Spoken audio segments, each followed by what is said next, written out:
Copyright disclaimer under Section 107 of the Copyright Act 1976. Allowance is made for fair use for purposes such as criticism, comment, news reporting, scholarship, and research. Fair use is a use permitted by copyright statute that might otherwise be infringing. Non-profit, educational, or personal use tips the balance in favor of fair use.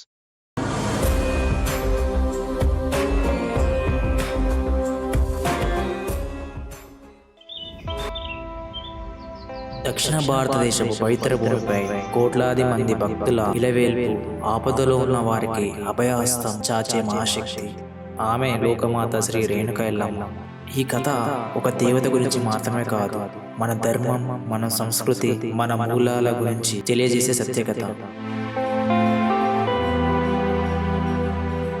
ఇలాంటి ఆధ్యాత్మిక చరిత్ర కథలను పరిశోధనతో, భక్తితో, నిజాయితీతో మీ ముందుకు తీసుకురావడమే ఈ channel లక్ష్యం.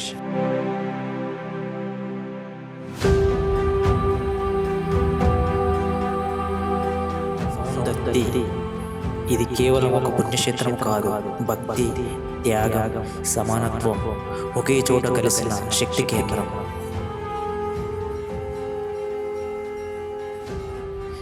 విదర్భ రాజపుత్రి రేణుక జమదగ్ని భార్య. ఆమె పాతివ్రత్యం ఎంత గొప్పది, ప్రకృతిని వశపరిచిన శక్తిగా మారింది.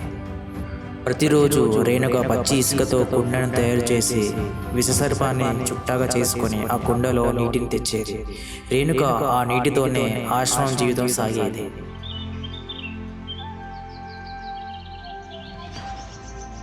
ఒకరోజు ఆకాశ మార్గాన వెళ్తున్న గాంధర్వుని ప్రతిబింబం చూసి రేణుక మనస్సు క్షణం పాటు చలించింది. అంతే, తన తపశక్తి క్షీణించింది.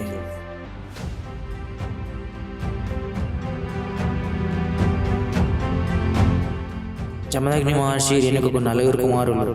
వారిలో ముఖ్యుడు పరశురాముడు.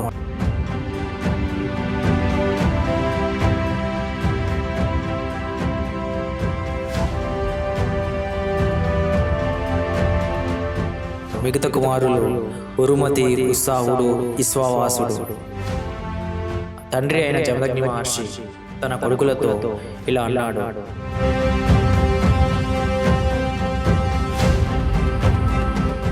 నేను ఆజ్ఞాయిస్తున్నాను, ఆమె శిరస్సు ఖండించండి.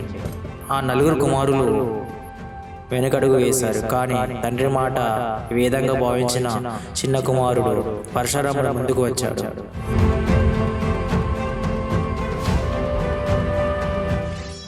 తల్లి తల వంచింది. ఒక కుమారుడు కన్నీళ్లు మింగాడు.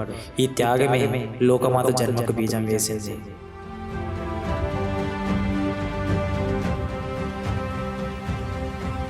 పరశురాముడు తండ్రి చెప్పిన విధంగా తన అస్త్రాన్ని ప్రయోగించడం జరిగింది.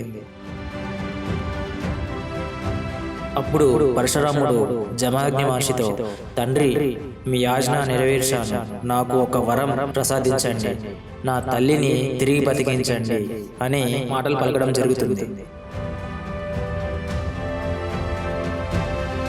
తల ఒకరిది, శరీరం మరొకరిది, కానీ హృదయం మాత్రం ప్రపంచానిదంతా.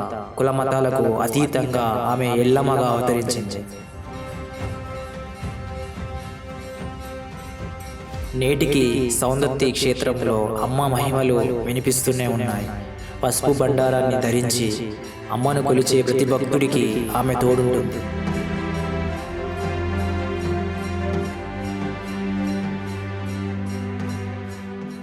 మీ భక్తి, మీ నమ్మకం మాకు ఆశీర్వాదం. లోకమాత రేణుక ఎల్లమ్మ కృపతో మళ్ళీ మరొక కథలో మీతో కలుసుకుందాం. జై హింద్.